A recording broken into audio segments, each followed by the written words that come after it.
Hi there, Stan the Annuity Man, America's annuity agent, licensed in all 50 states, and extremely color coordinated to the point where this could win an award. Like they could look at this video and go, you know what? Who's ever behind the scenes there, and that's actually dressing Stan, they're doing a heck of a job. Because look right here, matchy, matchy, matchy, matchy, matchy, matchy, matchy.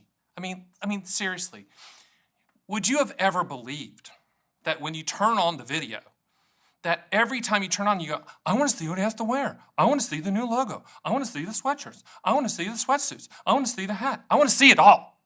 Now, I should take off my shoe and show you the shoe. Maybe I'll do that when I come back because that's just taking it up a notch. Today's video, Annuities Explained. People's like, explain this to me, Annuity Man. Fixed annuity versus variable annuities, which I love to talk about. Now, disclaimer, and this is that's a disclaimer visual right there. See, that's disclaimer. I don't sell variable annuities. I just don't. You say, well, why? Very good question. The reason is I don't sell anything that has the potential to go down. I sell contractual guarantees. You own an annuity for what it will do, not what it might do. Now, I know there's a lot of my brethren and sistren, is that what it's called, out there that sell variable annuities going, Stan, you don't know what you're talking about because the variable annuities are really, really good. I don't know where that accent came from. It's like lower South Carolina, North Carolina, whatever.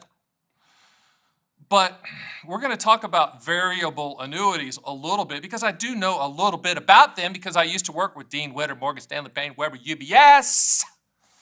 And oh, by the way, I worked in World Trade Center 2, South Tower for a while, which is kind of sad if you think about it. No, I was not there, obviously. Since I mentioned September 11th, let's do a moment of silence. I don't know if ever a moment of silence has happened in YouTube history, but it's getting ready to.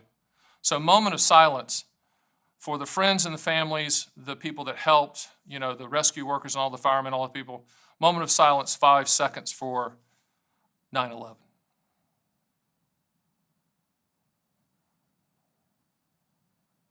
Thank you. Hit the music.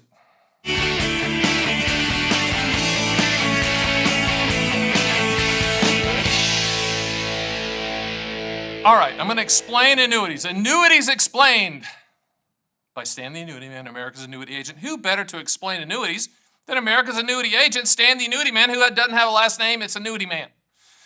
On a side note, I did at one time, there was a couple years back that I was loving the whole Stan the Annuity Man thing, and I went to my wife and I'm like, is there a way that we could legally change our name to the Annuity Man?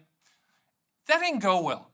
Okay, she did not want to be called Christine the Annuity Man. Now me, I'm like, that makes total sense from a marketing standpoint. She didn't buy it. But I still go by Stan the Annuity Man, last name. Let's talk about variable annuities. Variable annuities, in essence, in English, in Southern, mutual funds wrapped with an insurance wrapper, okay? And for whatever reason, in the annuity industry, they don't call them mutual funds, they call them separate accounts. Me and you are going to call them mutual funds because guess what? They're mutual funds. That's what they are. Now, one of the most popular types of annuities sold out in the hinterlands are variable annuities. Now, variable annuities were put on the planet in the 50s for tax-deferred growth, and that's fantastic. But what they've turned into, unfortunately, is very high-fee products. Now, the typical variable annuity that's sold by an agent could have fees ranging from, say, 1% to 4% in that range, and every carrier is different. I know you're saying that's a big range. I understand. But I would say in between 2 to 3% typically is what you're going to find with a variable annuity fee for the life of the policy. So every year you're starting at -2 or -3, whatever all of those expenses are. And a lot of the expenses are kind of hidden. Now, they're not horrible products. I mean, you can attach income riders to variable annuities. What we have found are the income riders that can be attached to fixed annuities offer a higher contractual guarantee most of the time. But variable annuities, it's that too good to be true sales pitch. Market growth, and you can attach guarantees, etc. Now, there are such things as no-load variable annuities. Okay, and once again, disclaimer, I don't sell variable annuities, but I know a lot about them with my previous life. But there are no-load variable annuities, which means that you're liquid day one, you pay a very minor, low fee. Typically, you're managing it yourself. There are some no-load variable annuities out there that advisors can manage for a fee. And those are fine. If you're gonna say, Stan, I have to buy a variable annuity, I would say go buy a no-load variable annuity and have a professional money manager manage those separate accounts internally for you. But once again, there's limitations on the choices. There's limitations on the choices of mutual funds, i.e. separate accounts. Anytime there's limitations, then that's not real growth in my opinion. If you really want market growth, go buy non-annuity products and go for it. Knock yourself out. But that's my take on variable annuities. Now, fixed annuities, so fixed annuities versus variable annuities are what they are, but fixed annuities really fall into a few categories. Single premium immediate annuities, deferred income annuities, qualified longevity annuity contracts are fixed annuities, okay, but those are for lifetime income. And then you have fixed annuities for principal protection like indexed annuities, and then multi-year guarantee annuities, i.e. fixed annuities. I mean, those are the different types. So it's hard to compare one fixed annuity, immediate annuity to a variable annuity, because an immediate annuity is for lifetime income. A variable annuity could be for growth, or should be for growth, supposed growth, limited growth. Okay, same thing with the deferred income annuity and qualified longevity annuity contract. Those are annuitized products for lifetime income. Those are pension products. Those are transfer risk products that are going to pay you or pay you and a spouse for as long as you are breathing. But I think that the better correlation and for me to compare is looking at the fixed index annuity and the multi-year guarantee annuity, which, by the way, are issued at the state level, and those are CD type products in normal CD worlds, that 2 to 4% range. And then you have variable annuities, which we don't know what the guarantees are going to be. We just know that you're buying these mutual funds, i.e. separate accounts, for possible growth. So if you're going to compare index annuities, MYGAs, to variable annuities there's downside and there's upside. With fixed index annuities and multi-year guarantee annuities, no downside, limited upside.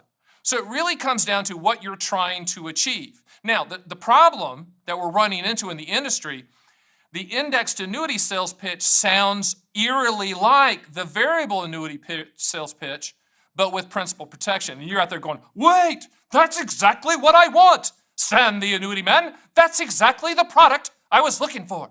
Market growth, principal protection, locked-in gains. That's what I want. Stan the Annuity Man. And oh, by the way, Stan the Annuity Man, that's what I heard on the radio and from my advisor and at the Bad Chicken Dinner seminar that I just went to. Indexed annuities are CD products issued at the state level.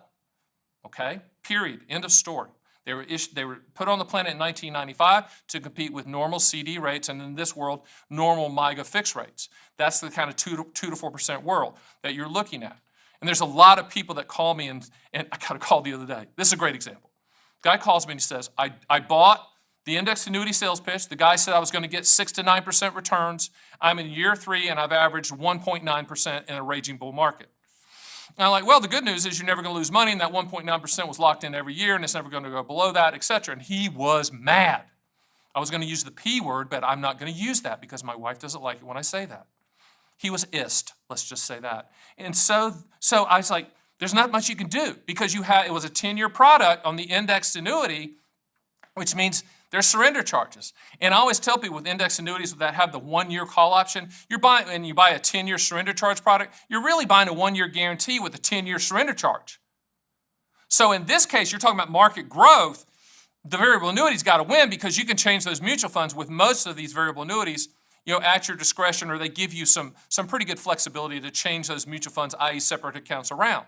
So index annuities versus variable, one's a CD type product, one's growth, even though the indexed annuity is missold as kind of a variable, no.